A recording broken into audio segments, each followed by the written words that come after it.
Phoenix police are searching for leads in the murder of a 17-year-old girl. An innocent bystander in a drive-by shooting. The family of a murdered Phoenix teacher has a glimmer of hope to get some justice.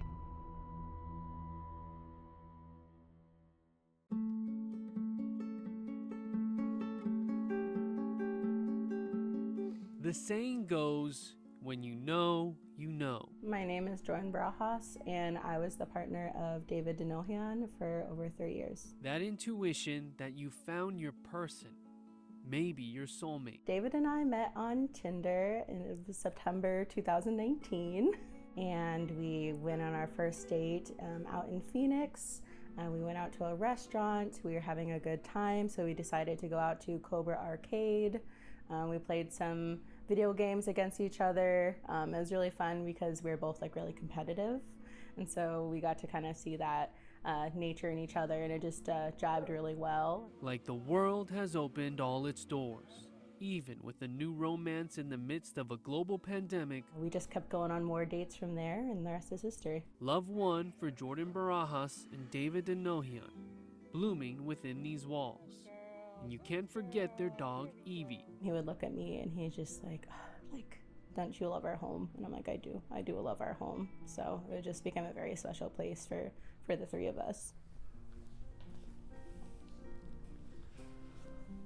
My name is Frank Denogean, and my son is David Denogean. A son following the footsteps of his parents, both educators. 30-year-old David was a substitute teacher and a track coach at Camelback High School in Phoenix. David really enjoyed history, government, so being a teacher was natural for him, and the coaching aspect, I think, just followed along with that. My name is Judy Denogean, and I'm the mother of David Denogean. He was very excited about helping the youth, and he used to talk about his kids all the time, and it made me feel good because I know I used to come home and sometimes talk about some of my kids, and Frank the same. David grew up as the oldest of three, played multiple sports, described as the biggest kid. His interests in video games and anime. Family was everything. David had become a new uncle to his brother's baby girl. David was just more than just cool. He just was everything. He was Big Dave. It was Black Friday, November 25th, 2022. David decided not to go to his parents' home to watch ASU play U of A for the Territorial Cup. He said, but I'll be here for Saturday for leftovers. So I said, okay, we'll see you then. But he never made it to Saturday. Instead, he went to a local pub to watch the World Cup, came home for a nap, and then took Evie for a walk that Friday evening. Jordan and David lived in a north central Phoenix neighborhood near 12th Street and Bethany Home Road. The walking route never changed much, but Jordan was surprised to find her dog outside their home just after 6 p.m. without David. I just see Evie standing in the middle of the pathway without her harness on and with the gate wide open. I saw that and was like, did they go on their walk? Like, did I imagine them leaving? Then Jordan heard sirens. I just walk over with a sinking feeling in my stomach. And I walk over to the scene. I ask them what's going on. They say that there's been a shooting. David and Evie were on the sidewalk outside of Feeney's restaurant and bar. Some guy came out from behind him and shot him multiple times and took off. The autopsy report revealed he was shot around 12 times, mainly in his chest and legs. Family members rushed to John C. Lincoln Hospital, hearing that David's body was taken there. And we're sitting in the hospital, and our phones are blowing up from people who had been alerted that David had been shot, and to pray for him, and to not even get word from anybody. Obviously, and I'll reiterate that I know there's a protocol that they can't tell you until somebody officially announces it, but I mean, someone knew, but we didn't, and that was very disturbing. Frank says they waited with no confirmation from police that David was even the victim. I believe it was a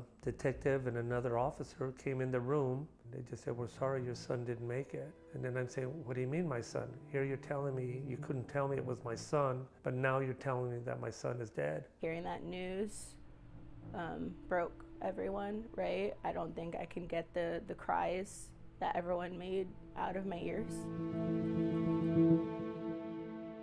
David was gone, and in the aftermath of his murder, Jordan would be hit with overwhelming waves of grief. I remember the first 2 weeks after he died, I didn't want to leave the house because this was our home and our space that we created. He was just so proud of the space and the home that he made for me and Evie, and not only how it was decorated, but you know, all the love that was put into it, all the meals that he cooked for us here. I just couldn't fathom leaving my home the first 2 weeks because it was my tether to him. Jordan and Evie moved in with her mother for some time, hoping to heal, but that part seemed impossible. Personally, I think the reason I'm still here is because of my mom. During the time of the funeral and a couple weeks after, I began to have suicidal ideation. I never experienced such pain before, and with someone who is so deeply integrated into my future. So to imagine a future without them at the time seemed impossible.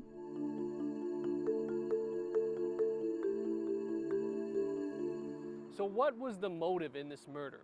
David didn't have any enemies that his family knows of, nor did he have any criminal history at all. There were no reports of an attempted robbery or a fight leading up to this. So why did someone just brazenly run up on David and kill him in such a public place? I believe my brother was at the wrong place, the wrong time. Could have been anyone, and it just sucks that it was him. You know, I wouldn't wish this upon anyone. When Frank and I are driving around or we're coming home or whatever, and we see someone walking their dog, and we both look at each other and we just say, look, what a simple thing. Someone was just walking their dog.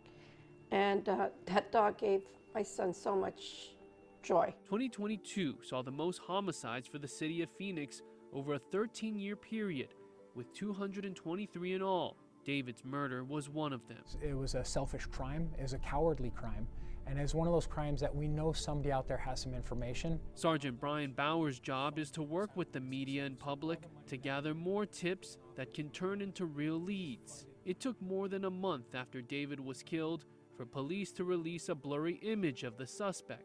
The family of a murdered Phoenix teacher has a glimmer of hope to get some justice. Another month passed before authorities released surveillance video of the shooting. A security camera from a nearby parking lot captures a man run behind David before cutting in front of him. The suspect pulls out a gun and opens fire at close range as Evie watches. But the footage is blurry and facial features are hard to make out. Police describe the shooter as a white or Hispanic man wearing dark clothing. This person did what they did, and like my dad said, they hurt our family really bad. The suspect ran off long before police arrived. Several pieces of evidence were collected on the scene where we're awaiting DNA analysis. We're waiting for that comparison to come up, and without that information, our detectives have no further information to go off of. But it's been more than 2 years. If this case officially goes cold, Phoenix PD's 54-person homicide unit only has 8 people assigned to cold cases. I just feel bad for them that they don't have the resources, they don't have the manpower to put all their efforts into finding the people they need to find. As of June 2024, Phoenix PD staff had a little more than 2,500 sworn officers, nearly 600 short of its goal. I just hope and pray that someone out there knows what happened and their conscience overcomes whatever, and they think, you know what, I got to do the right thing. I've got to let them know what I know.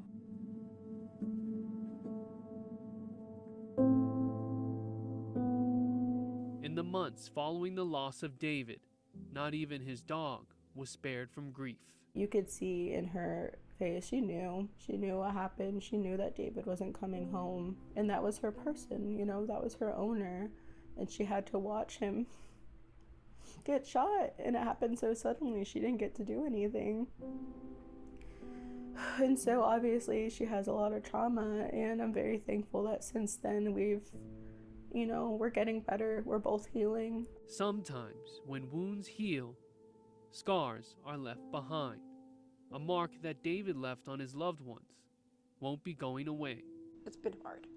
So that's what I just miss. I miss his presence, just his overall personality. He was just larger than life. He was always his authentic self. I don't think it was his time to go. At least I know that he left putting 100% into everything he did. An unjust pain that lingers each day. Something that you would want anybody ever to experience. Like we say, it's a cross we got to carry for the rest of our life till we see him again. There's no way to describe how much we miss him.